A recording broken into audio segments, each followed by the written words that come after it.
Marlon and I picked up his new snowmobile, and of course we were very anxious to try it out.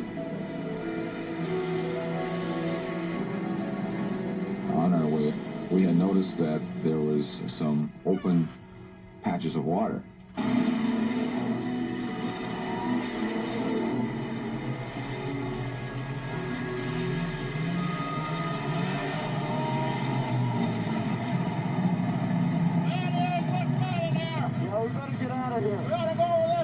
We decided that we better get home because this ice does not look safe.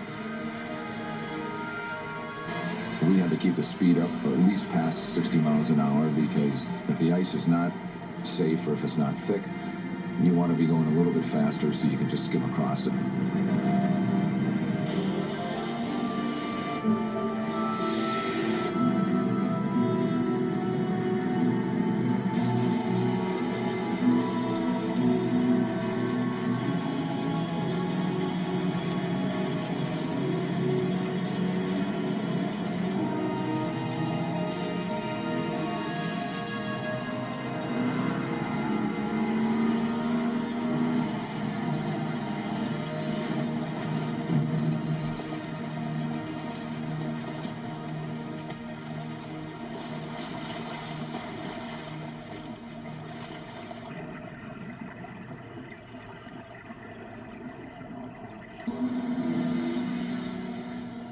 I had sped across the bay and had stopped and looked back, and I didn't see him. When we continued, I looked out on the ice and I saw nothing. I know from my training that the person's going to be very hypothermic and probably isn't going to be able to hang on or stay floating very long.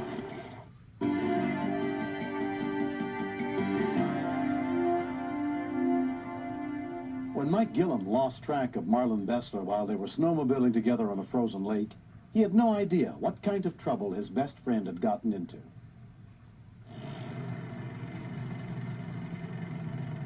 And so at that point, I knew that I had to get back to an area where I last saw him.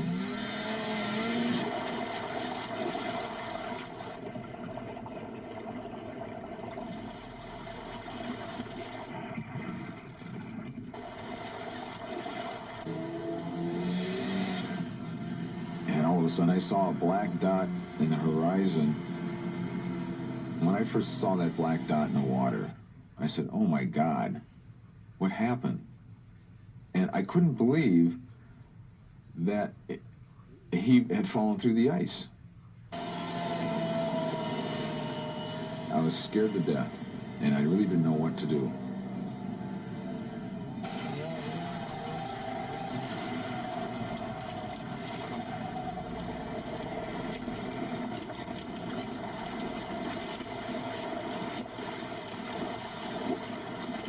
Just plain fear kept me paddling and kicking as fast as I could in order to get to an area where I could get my body up onto the ice.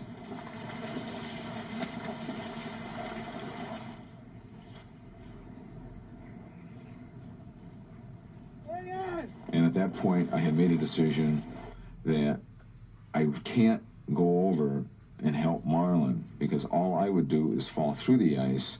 The only thing that I can think of is running to shore and try to get some help.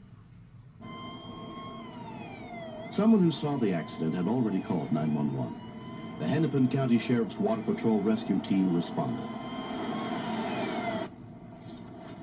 I could see just a little speck out in the middle of the lake, and as long as I saw that speck, I knew that he was okay.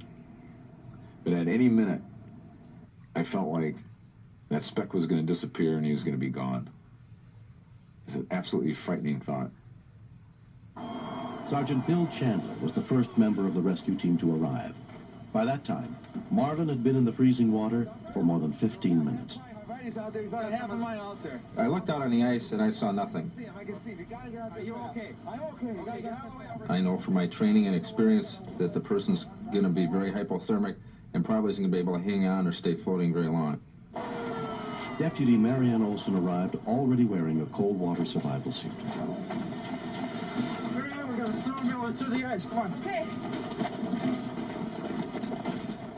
It was a real strain trying to run with the Gumby suit on and carrying a rope bag. And as we were running, I looked out and I saw this little black speck. And someone pointed out and said, that's him. And it was incredible. I thought, that he's really out there. Members of the local volunteer fire department drove over to help the rescue team when they heard the report on their radios. We knew that going out on the ice was dangerous, but he had been in the water probably over half an hour already. So I knew that he's very critical, that he doesn't have much time left, and we've got to get him out and into a warm environment.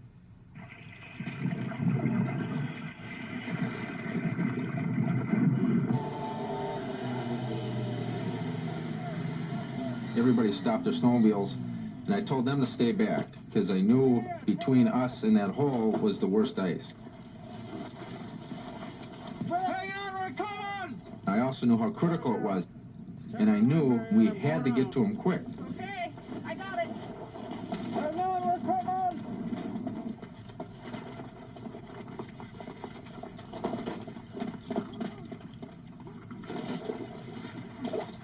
When I went through the ice, I had an instant wave of pain coming from my waist up to my head.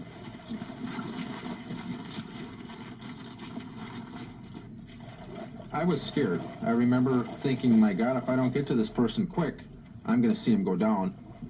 And I never saw any movement. And I never heard anything from him.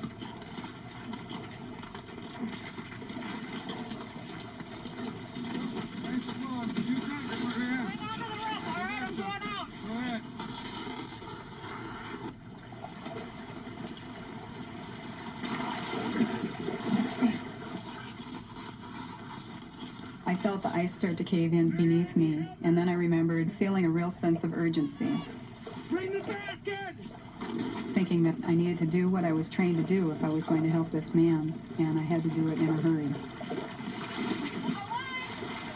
Keep going, Marianne! If we could not hang on to him, he was down. I resolved that I wasn't going to let go of him, but I still had a fear that if he slipped out of our grip, he was just going to disappear from sight in the water.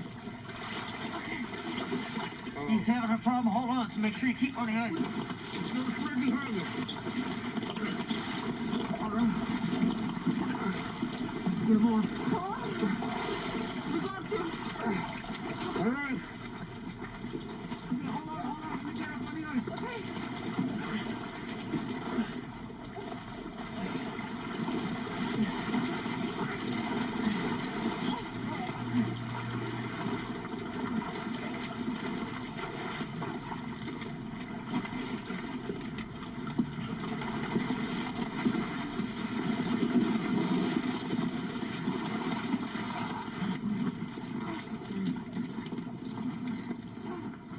I felt a huge relief. And they started moving, and I thought, thank God, this guy's got a chance now. If they keep hustling and get him in the shore, he might make it. After spending nearly 45 minutes in the icy waters, Marlon Bessler was taken to the local hospital, where he was treated for hypothermia and released the next day.